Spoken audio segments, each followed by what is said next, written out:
The SIG MCX Patrol looks like an AR, but it's an all-new rifle that's very different. Some of the basics are there, but this is a rifle of the 2010s, not the 1950s. In materials, design, and flexibility, it's a quantum leap forward.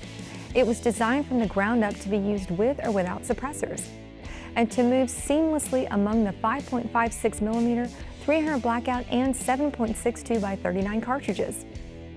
Your first clue that something is very different is the side-folding buttstock.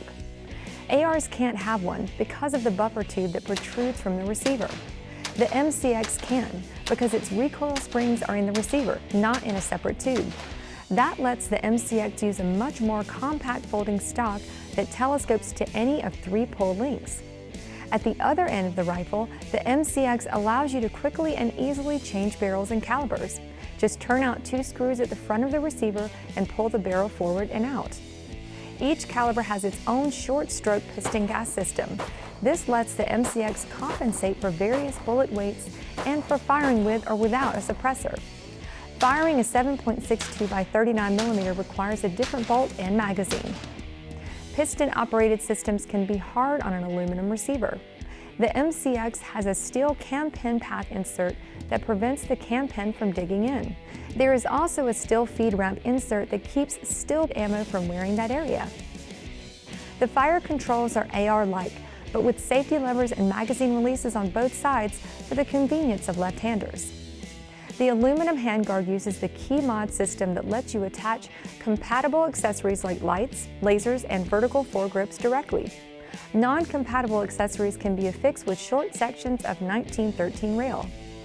The top surface of the handguard is a 1913 rail that extends all the way back to the rear of the receiver, giving you an uninterrupted expanse to mount any combination of optics, night vision, and backup iron sights. The barrel is hammer forged and nitride finished for accuracy and durability. A distinctive duckbill flash hider is threaded to the muzzle. Twist rate is the military standard 1 turn in 7 inches, stabilizing even the heaviest bullets.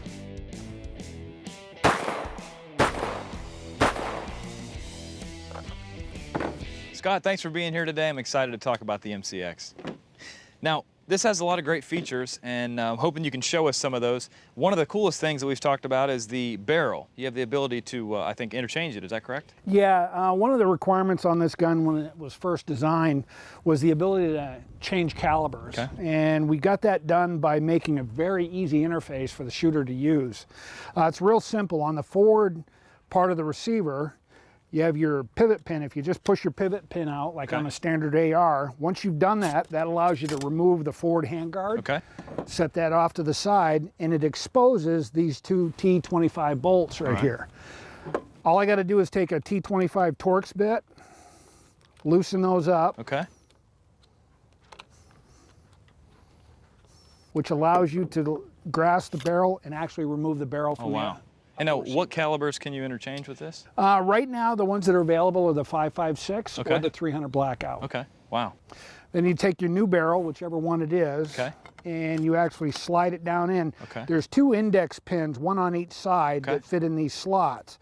So that takes care of your alignment. Once it's back in, you just take and push your clamps in and snug up on your Torx bolts. That's pretty convenient. It seems like you have, multiple rifles in one. Yeah, it really is. Of course, you're going to have to re-zero because you have removed the barrel, but it takes you literally about 2 minutes. If you're using 5.56 and 300 blackout, the magazine's the same, the bolt head is the same. The only thing that changes is the barrel, so it's a real easy fix. That's impressive. And this gun has some other features too, including a foldable stock. Yeah, the folding stock on this, because the actual buffer springs are found inside the upper receiver, we don't have that extension tube like on a standard M4 or AR-15 style rifle. And what that allows us to do is put multiple different stock options on the back. So from a carry standpoint, I can actually make a lot shorter rifle. Absolutely. Scott, this is a really neat rifle. Thanks for showing up and showing us how it's done. Anytime. If the MCX is a rifle you'd like to add to your collection, go to galleryofguns.com and select the Gun Genie. Just enter your zip code and the Gun Genie will display a list of Gallery of Guns dealers in your area with the prices they'll ask for your new gun. Pay with a major credit card and you'll be shooting your new gun within just a few days.